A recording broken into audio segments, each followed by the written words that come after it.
नमस्कार दोस्तों, स्वागत है आपका आज की हिंदी साहित्य की क्लास में। तो आज की क्लास में हम रासो साहित्य के जो भी महत्वपूर्ण तथ्य होंगे उनको देखेंगे। तो सबसे पहला जो पॉइंट है आपने देखना है कि आचार्य रामचंद्र शुक्ल जी ने रासो साहित्य का विवरण वीर गाथा काल के अंतर्गत दिया है।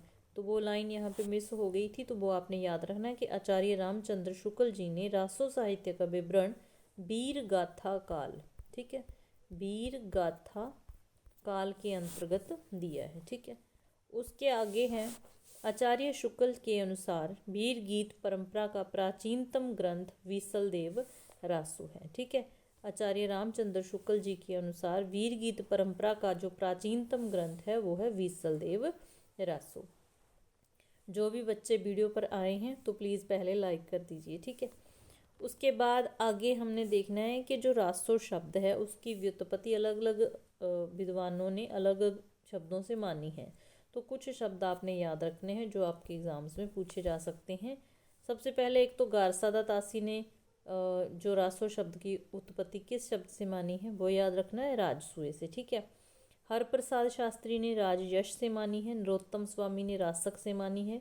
कविराज श्यामल दास ने रहस्य से मानी है। काशी प्रसाद जायसवाल ने भी रहस्य से मानी है। आचार्य चंद्र शुक्ल जी ने रसायन रास या रासो, तो इनका आपको याद रखना होगा, रसायन रास या रासो, ठीक है। इसके अलावा है नंद दुलारे वाजपेयी, ये इंपॉर्टेंट है, इन्होंने रास से मानी है। हजारी प्रसाद द्विवेदी जी ने रासक से मानी है। राम स्वरूप चतुर्वेदी ने राउस या रस से मानी है रासो शब्द की उत्पत्ति।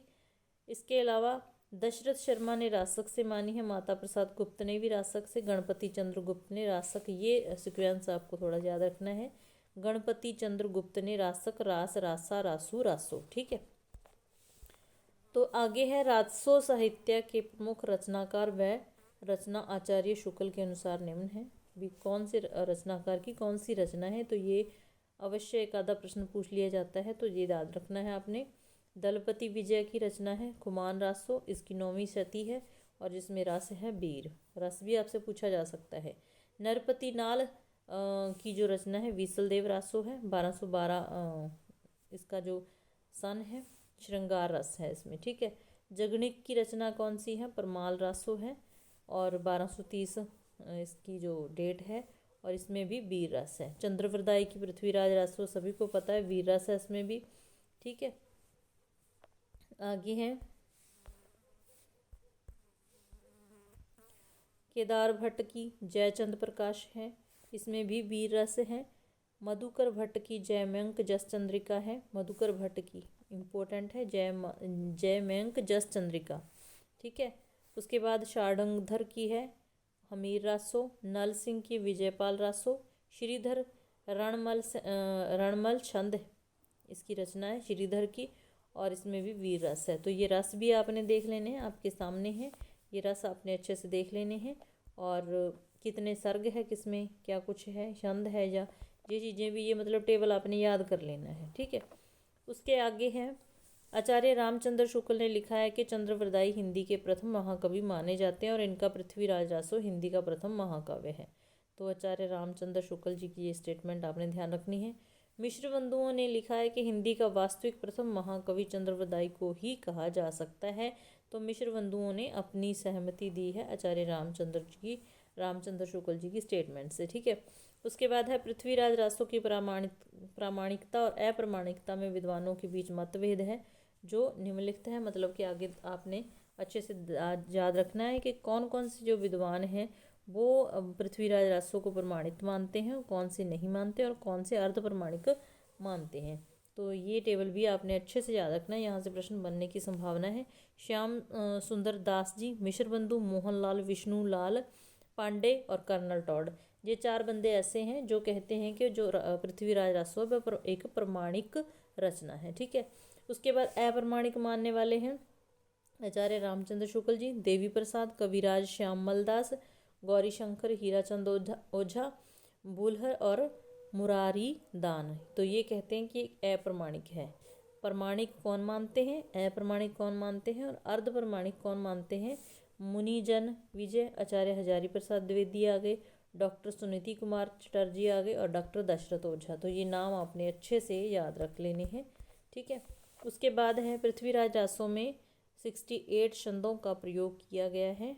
मुख्य छंद कवित्त हो गया एक तो, ठीक है। मुख्य छंद कौन कौन से? कवित्त हो गया, शप्या हो गया, दूहा हो गया, तमिर हो गया, त्रोटक, गाहा, आर्य और चंद्रवरदाई को शप्या छंद का विशेषज्ञ माना जाता है। तो चंद्रवरदाई किस छंद से संबंधित थे, किस छंद को उन्होंने अच्छे से बयान किया है? तो शप्या छंद को, ठीक है। ये भी आपने लाइन याद रखनी है। हजारी प्रसाद द्विवेदी ने पृथ्वीराज रासो को शुक शकी संवाद के रूप में रचित माना है, ठीक है। उसके बाद है डॉक्टर बूलर ने सर्वप्रथम कश्मीरी कवि जयानक कृत पृथ्वीराज विजय के आधार पर सन 1875 में पृथ्वीराज रासो को अप्रमाणित घोषित किया है। तो सबसे पहले किसने किया है? बूलर ने अप्रमाणिक घोषित किया है, ठीक है। तो कौन किसने किया है अप्रमाणित घोषित? बूलर ने। उसके बाद है पृथ्वीराज रासो को चंद्रवरदाई के पुत्र जलहण ने पूर्ण किया। तो ये सभी को पता है कि किसने इस रचना को पूरा किया था? जलहण ने। तो ये लाइन आपने अच्छे से याद रखनी है। डॉक्टर बच्चन सिंह ने लिखा है कि यह पृथ्वीराज रासो के बारे में लिख रहे हैं कि यह राजनीतिक महाकाव्य है, दूसरे शब्दों में राजनीति की महाकाव्यात्मक त्रासदी है, ठीक है। हिंदी में सर्वप्रथम बारहमासा का वर्णन नरपति नाल कृत वीसलदेव रासो में मिलता है। तो सबसे पहले बारहमासा का वर्णन कहाँ मिलता है? वीसलदेव रासो में, ठीक है। कय मास वध पृथ्वीराज रासो का एक महत्वपूर्ण सर्ग है। कौन सा? कय मास वध पृथ्वीराज रासो का एक महत्वपूर्ण समय या सर्ग कह सकते हैं। आचार्य शुक्ल ने वीर काव्य परंपरा का प्रथम ग्रंथ बीसलदेव रासो को स्वीकार किया है, ठीक है। उसके बाद नेक्स्ट पॉइंट है परमाल रासो में आल्हा उदल नामक 2 सरदारों की वीरता का वर्णन है। तो ये सरदार काफ़ी महत्वपूर्ण थे। किस रचना में इसका वर्णन है? परमाल रासो में, ठीक है। नेक्स्ट पॉइंट है आलाखंड को सर्वप्रथम सन 1865 ईस्वी में फर्रुखाबाद के तत्कालीन जिलाधीश चार्ल्स इलियट ने प्रकाशित किया।